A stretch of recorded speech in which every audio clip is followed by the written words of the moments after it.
Greetings. This is the J Stalls tiny house in Colorado. And you'll notice this awesome cedar siding. My name is Jonathan Stalls, and I've been working on this since November of last year.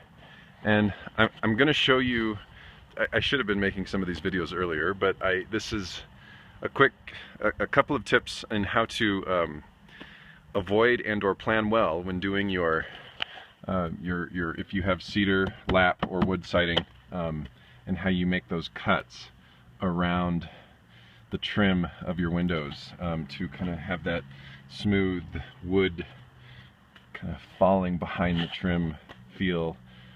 It's tricky. I've obviously done this a lot. You'll see I'm actually done with the other side of the house, and it's looking pretty good from far away and up close, but when you get up close you'll notice there's all kinds of gaps and things that I'll have to fill in. It's far from perfect. You'll also notice that these little border pieces are really fragile, and there's ways to get around keeping them if they break, or if you mismeasure, reworking things and having them work for you. Having knots in the middle can be a blessing, but also a disaster, and so that's what broke this one. But as you can see, you really can't tell that it's cracked because it's a knot. So it compromises some of the sealing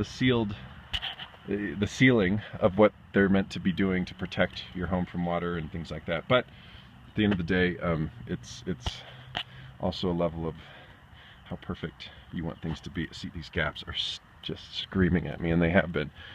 But there's wood glue and things like that. So coming over here, just a couple things. I'm showing you this video because I just made the mistake that happens often, and it shows that after even doing this for so many months, it still happens.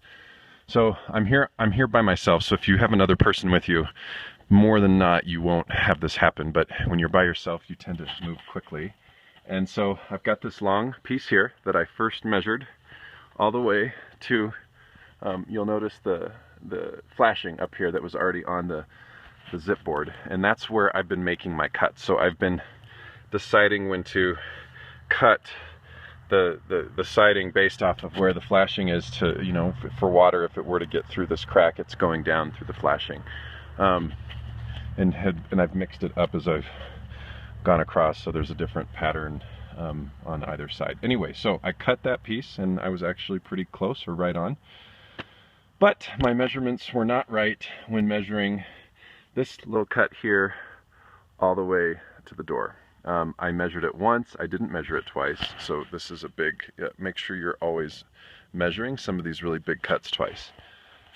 And so what happened, and how I know, is you obviously have a gap like that. So I'm working for this smooth top piece that's going to come across, that doesn't have gaps in the corner, but it's a straight cut. And you'll notice there's a little bit of a gap up there now, but that's more of my jigsaw cutting issue. But because I mismeasured, you have that same amount of space on the edge here coming along the siding by the door. So just obviously make sure you measure those things twice, so that you're sure that you're reading 31 and not 30. And so how I'm going to fix this, though, it doesn't mean this piece of wood is ruined. Sometimes this can work out in your favor. So what I'll probably end up doing, since this is a top piece and it's behind the fascia board already, I'm going to just go ahead and cut a line. I'll cut it up here in the middle, and I'll make it a straight cut so I can have it go flush if I need to cut it down more. And I'll just go ahead and chop it right in the middle, because I feel like the water's more compromised at the corner, so I'm going to leave the corner. But you'll notice this gap here. So how I'm going to work on this is, when you've got that flexibility to rework things a little bit, you can also don't just end it there, see what other gaps you have. And what I'm going to do is take the jig and just lightly saw it down right here, so that this top piece fits snugly against the top trim. You'll notice that I've got a little bit of a gap here where the trim is, and so that'll just fit right nicely in there. I'll push it in, and then I may have to change this a little bit, but I'll keep updating this to then eventually get this flush against here. And I should actually still be on the flashing.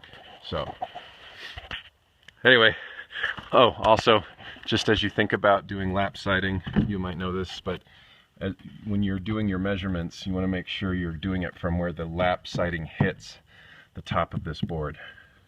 And then you measure here all the way up, and then over, and the same on the other side. It's like about 3/4 inch of lap, and that's where you're measuring from. All right, there we go. Maybe a couple hours of sun left here in sunny, rainy Colorado these days. Over and out.